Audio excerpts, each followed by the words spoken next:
Malam hari raya, sewaktu ia pergi itu, tak tahu aku apa yang mesti aku kerjakan. Tetapi Maimun lambat benar ya Bu pulangnya.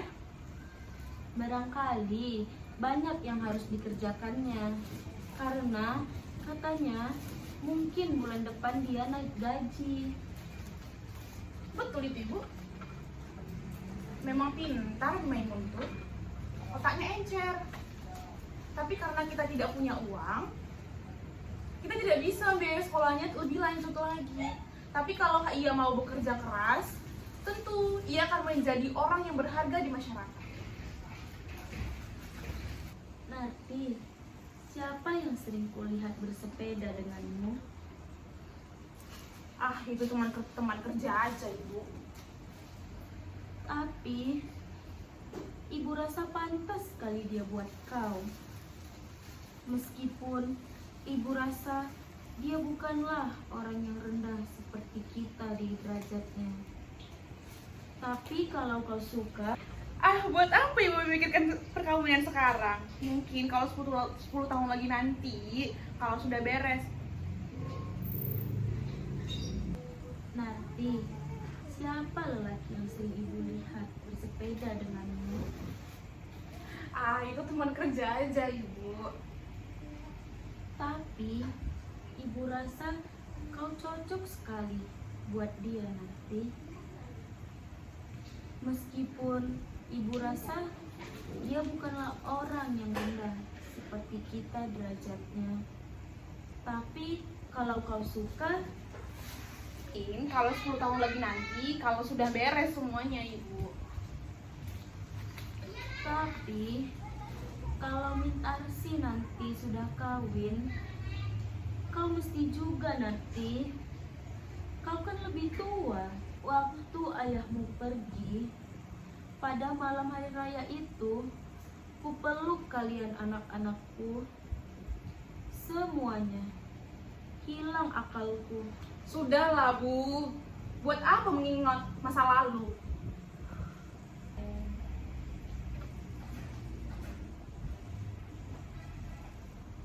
Lama menunggu, Bu.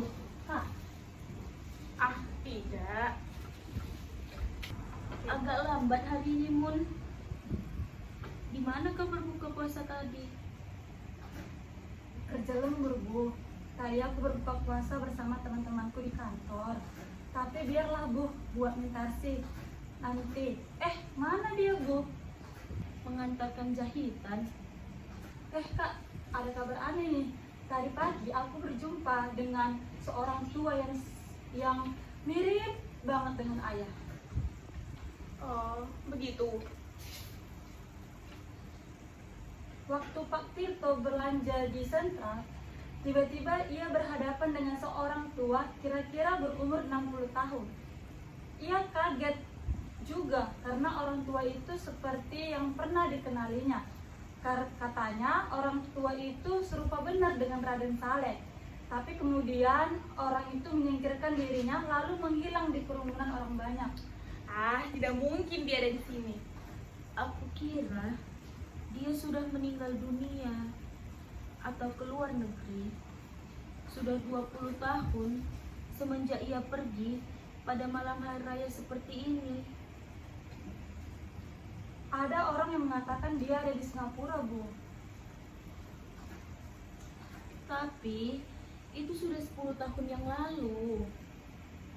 Waktu itu, kata orang, dia mempunyai toko yang sangat besar di sana. Dan kata orang yang pernah melihat, hidupnya sangat mewah. Iya, tapi anaknya makan lumpur di sini. Tapi kemudian tak ada lagi sama sekali kabar apapun tentang ayahmu. Apalagi sesudah perang sekarang ini, di mana kita dapat bertanya. Bagaimana rupa ayah yang sebenarnya, Bu? Waktu ia masih muda, ia tak suka belajar. Tidak seperti kau ia lebih suka berfoya-foya. Ayahmu pada masa itu sangat disegani orang. Ia suka meminjamkan uang ke sana kemari, dan itulah. Selama hari raya ini, berapa hari kau libur pun? 2 hari, Kak. Oh ya, hampir lupa masih ada makanan yang belum ibu taruh di meja.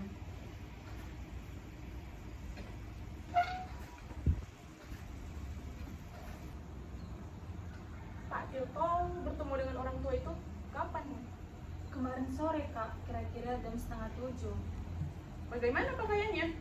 Aku begitu bagus lagi katanya. Pakaiannya sudah compang-camping dan kopiannya sudah tak putih lagi. Oh, begitu. Kakak masih ingat rupa ayah? Tidak ingat lagi aku. Semestinya kakak ingat karena kakak di situ umur 8 tahun, sedangkan aku masih ingat walaupun samar-samar. Tidak ingat lagi aku. Sudah lama aku paksakan diriku untuk melupakannya. Pak Tirto banyak ceritanya tentang ayah.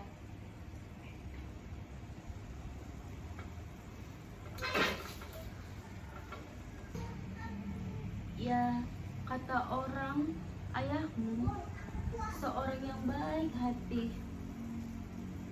Jika ia berada di sini, sekarang di rumah ini, besok hari raya, tentu ia bisa bersenang-senang dengan anak-anaknya.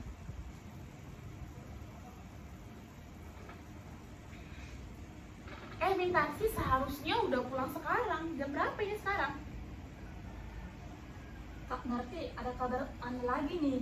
Tadi aku berkenalan dengan orang India. Dia mengajarkan aku bahasa Urdu dan aku memberikan pelajaran bahasa Indonesia kepada dia. Bagus lah itu. Kau memang harus mengumpulkan ilmumu sebanyak-banyaknya supaya nanti kau dapat dibanggakan kalau kau jadi orang yang sangat berguna di masyarakat. Jangan seperti aku ini, hanya lulusan sekolah rendah. Aku tidak pernah merasakan atau lebih tinggi lagi karena aku tidak punya ayah. Tidak ada orang yang mau membantu aku. Tapi kau, Maimun, sekolah cukup tinggi, bekerjalah sekuat tenagamu. Aku percaya kau pasti bisa memenuhi tuntutan zaman sekarang.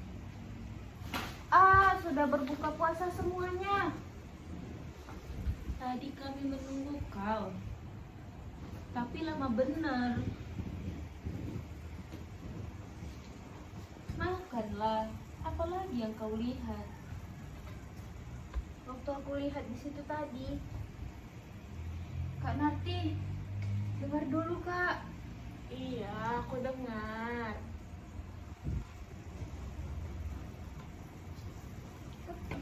Ada orang tua di ujung jalan sana yang sedang melihat ke arah rumah kita seperti seorang pengemis. Ya, kenapa semuanya diam? Orang tua, bagaimana rupanya? Hari agak gelap, tidak begitu jelas kelihatannya, tapi orangnya tinggi. Coba kulihat.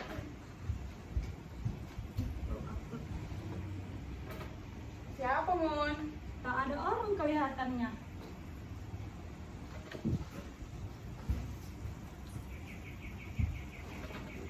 Malam hari raya seperti ini, ia berlalu dulu itu. Mungkin Lupakan saja, Ibu. Itu sudah berlalu. waktu kami masih sama-sama,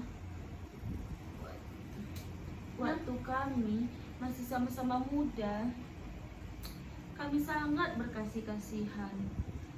Sejelek-jeleknya ayahmu, banyak juga kenangan-kenangan di masa itu yang tak dapat ibu lupakan, nak. Mungkin ia kembali juga. Assalamualaikum. Assalamualaikum. Astagfirullah, itu ayahmu, nak. Ayahmu pulang, nak.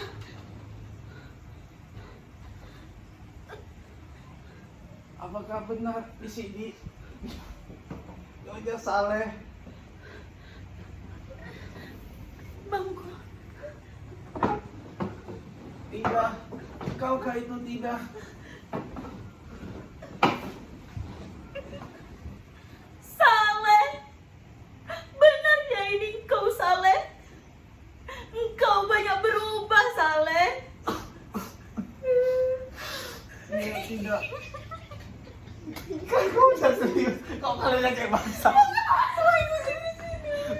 serius aku loh. Udah serius sekali. Jam berapa? 1.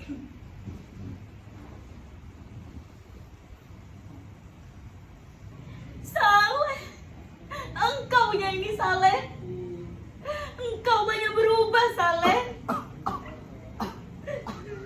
Iya Tina, 20 tahun perceraian, aku banyak berubah. Apakah ini anak-anak kita Tina? Ya, memang ini adalah anak-anakmu semua. Sudah lebih besar dari ayahnya. Mari, pandangilah mereka. Mereka tampak sehat ya Tina.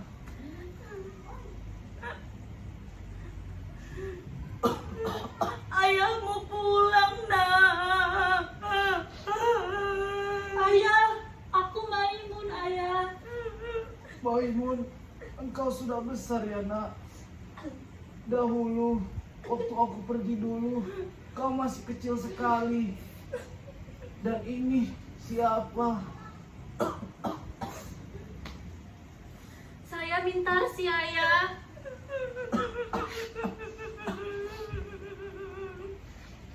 Aku senang sekali.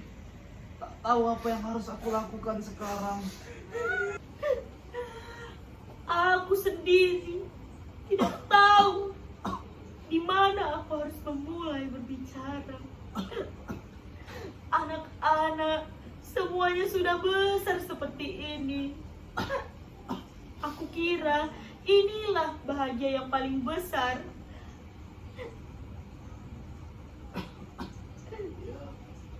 Anak-anak bisa besar walau tanpa sosok ayah di sampingnya.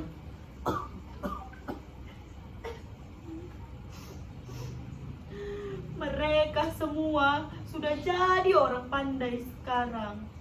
Gunarti bekerja di perusahaan tenun dan Maimun tak pernah tinggal kelas selama bersekolah. Tiap kali keluar sebagai yang pertama dalam ujian. Sekarang mereka sudah mempunyai penghasilan masing-masing. Dari Mintarsi, dia ini membantu aku menjahit. Jadi malu. 10 tahun aku menjadi saudagar kaya di Singapura, pemimpin sebuah perusahaan yang beranggotakan puluhan orang. Tetapi naas, perusahaan tersebut terbakar habis. Dan belum sampai saat itu, seolah takdir dan sabar mengujiku kembali. Semua saham-saham yang aku tanam merosot nilainya ketika perang dimulai. Lalu tempat tinggalku, keluargaku, anak-anakku tergambar kembali di depan mata dan jiwaku. Kalian seperti mengharapkan kasihku. Maukah engkau memberikan air segelas buatku, Gunarti? Hanya engkau yang tidak. Narti, ayahmu yang berbicara itu. Mestinya engkau gembira. Sudah semestinya ayah berjumpa kembali dengan anak-anaknya yang sudah sekian lama tidak bertemu. Kalau Narti tidak mau, engkaulah Maimun. Maimun, maukah kau mengambilkan segelas air untuk ayah? Baik, ayah. Maimun, sejak kapan kau punya ayah? Gunarti, Kami tidak mempunyai ayah, Ibu. Kapan kami mempunyai seorang ayah? Gunarti, apa katamu itu? Kami tidak mempunyai seorang ayah. Kalau kami mempunyai ayah, lalu apa perlunya kami banting tulang selama ini? Jadi budak orang. Waktu aku berumur 8 tahun, aku dan ibu hampir saja terjun ke dalam laut. Untung ibu cepat sadar. Dan jika kami mempunyai ayah, lalu apakah perlunya kami menjadi anak suruhan waktu aku berumur 10 tahun? Kami tidak mempunyai seorang ayah, Ibu. Kami basah dalam kesengsaraan. Rasa gembira dalam hati sedikit pun tidak ada. Dan kau, Maimun, Lupakah engkau menangis di sekolah rendah dulu? Karena kau tidak bisa membeli kelereng mainanmu untuk kawan-kawanmu yang lain. Dan kau pergi ke sekolah dengan pakaian yang sudah sobek dan tempelan sana-sini. Itu semua terjadi karena kita tidak mempunyai seorang ayah. Kalau kita mempunyai seorang ayah, itu semua tidak akan terjadi. Hidup kita tidak akan semelarat ini. Tapi Kak Narti, ibu aja sudah memaafkan. Kenapa kita tidak? Ibu karena merupakan istrinya. Waktu aku kecil dulu, aku pernah menangis di pangkuan ibu karena lapar dan aku penyakitan. Dan ibu selalu bilang, ini semua karena kesalahan ayahmu. Ayah yang harus disalahkan. Lalu kemudian aku jadi budak suruhan orang dan ibu menjadi babu mencuci pakaian kotor orang lain. Tapi aku berusaha bekerja sekuat tenagaku. Aku buktikan kalau aku dapat memberikan makan sekeluargaku.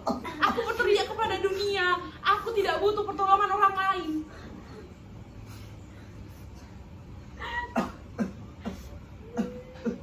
Ya, orang yang meninggalkan anak dan istrinya menjadi sengsara dalam keadaan sengsara. Tapi aku sanggup menjadi orang yang berharga meskipun aku tidak mengenal kasih sayang seorang ayah. Ya, memang benar, orang yang meninggalkan anak dan istrinya dalam keadaan sengsara. Tapi aku sanggup menjadi orang yang berharga meskipun aku tidak mengenal kasih sayang dari seorang ayah. Waktu aku berumur 18 tahun, tak lain yang selalu terbayang dalam mimpi selalu terbayang dan terlihat di ruang mataku hanya gambaran ayahku yang telah sesat. Ia melarikan diri dengan seorang perempuan yang lalu menyeret ke dalam lembah kedurjanaan. Lupa ia kepada anak dan istrinya. Juga lupa ia kepada kewajibannya karena nafsunya telah membawanya pergi ke pintu neraka. Hutang yang ditinggalkannya kepada kita hingga bertimbun-timbun. Sampai-sampai buku tabunganku yang sudah kusimpan dan oleh ibu juga ikut hilang bersama ayah yang minggat itu. Ya, masa kecil kita sungguh-sungguh sangat tersiksa. Maka jika kita mempunyai ayah, maka ayah itu adalah musuhku yang sebesar-besarnya. Kak! Tapi Kak, lihatlah ayah yang sudah seperti ini sekarang. Ia sudah tua Kak Narti. Mintasi, sering benar kau ucapkan kata ayah itu kepada orang yang tidak berarti ini? Cuma karena ada seorang tua yang masuk ke dalam rumah ini dan mengatakan kalau ia adalah ayah kita. Lalu masuk pula ia adalah ayah kita. Padahal dia tidak kita kenal. Sama sekali tidak kenal juga, Maimun. Coba kau perhatikan, apakah kau benar-benar merasakan kalau kau sedang berhadapan dengan ayahmu? Kak Narti, kita adalah darah dagingnya. Baik buruknya, kita harus tetap merawat ayah. Jadi maksudmu, ini adalah kewajiban kita? Sesudah ia melepaskan hawa nafsunya di mana-mana, lalu sekarang ia kembali lagi ke sini karena sudah tua dan kita harus memeliharanya. Enak betul. Bu Narti, sampai hati benar kau berkata begitu terhadap ayahmu, ayah kandungmu. Ayah kandung? Memang Gunarti pernah dulu punya ayah, tapi dia sudah meninggal dunia 20 tahun yang lalu. Dan Gunarti yang sekarang ini adalah Gunarti yang dibentuk oleh Gunarti sendiri. Aku tidak pernah berhutang budi kepada siapapun di dunia ini. Aku merdeka semerdeka-merdekanya, Bu. Aku memang berdosa dahulu, nak.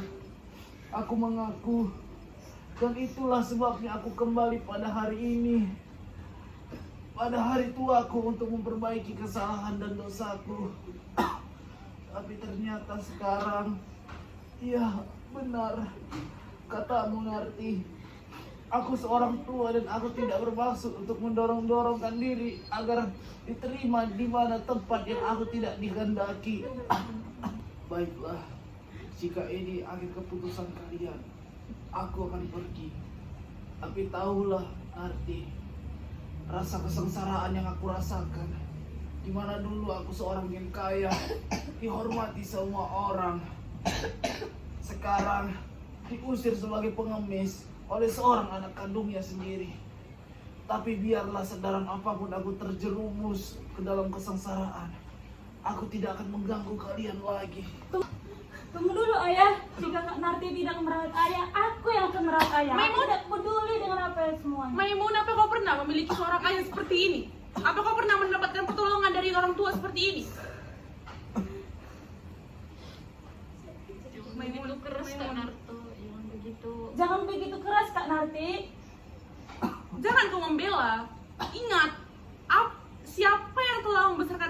selama ini. Kau lupa, akulah yang membiayaimu selama ini dengan penghasilanku sebagai kuli dan kacung suruhan. Ayahmu yang sebenarnya adalah aku. Engkau menyakiti hati ibu, Kak. Kau ikut pula membela-bela dia. Sedangkan untuk aku, sedangkan untuk kau, aku juga yang bertindak menjadi ayahmu selama ini. Baiklah, peliharalah orang tua ini jika memang kalian cinta kepadanya. Mungkin kau tidak merasakan dulu pahit getirnya hidup karena tidak mempunyai seorang ayah. Tapi sudahlah, demi kebahagiaan saudara-saudaraku, jangan sampai menderita seperti ini. Aku mengerti. Bagiku tidak ada jalan untuk kembali. Jika aku kembali, aku hanya mengganggu kedamaian dan kebahagiaan anakku saja. Biarlah aku pergi, dan aku tak akan mengganggu kalian lagi. Ayah, jangan pergi. Ayah, semuanya jangan pergi. Ayah. Ayah mau kemana? Jangan pergi. Sudah nak, sudah cukup. Sudah, mau di tepi jalan atau sungai, kemanapun, aku tidak diterima di sini. Kami menerimamu, Saleh. Aku sudah tua. Memang seharusnya aku merasa malu datang kemari. 3 hari aku datang ke sini memandangi rumah ini. Seharusnya aku merasa malu untuk datang ke dalamnya. Jika kehadiranku tidak diharapkan, biarkanlah aku pergi. Kak Lati, bagaimana kakak? Tidak dapat kakak memaafkan ayah. Besar ayah, sudah semestinya kita saling memaafkan, Kak. Kakak tidak kasihan. Kemana dia akan pergi, Kak? Dia sudah setua itu. Tidak ada rasa belas kasihan. Tidak ada tanggung jawab terhadap adik-adiknya yang tidak berayap. Dalam hujan lebat seperti ini, Kak. Kakak suruh dia pergi. Dia ayah kita, Kak. Ayah kita sendiri. Janganlah kalian lihat aku sebagai terdakwa. Mengapa kalian menyalahkan aku saja? Aku sudah hilangkan semua rasa itu. Sekarang kalian harus pilih, dia atau aku. Tidak, aku akan panggil kembali ayahku pulang. Aku tidak peduli apa yang kakak mau lakukan. Kalau perlu bunuh saja aku. Kalau kakak mau, aku akan panggil ayahku. Ayahku pulang. Ayahku harus pulang. Maimun kembali.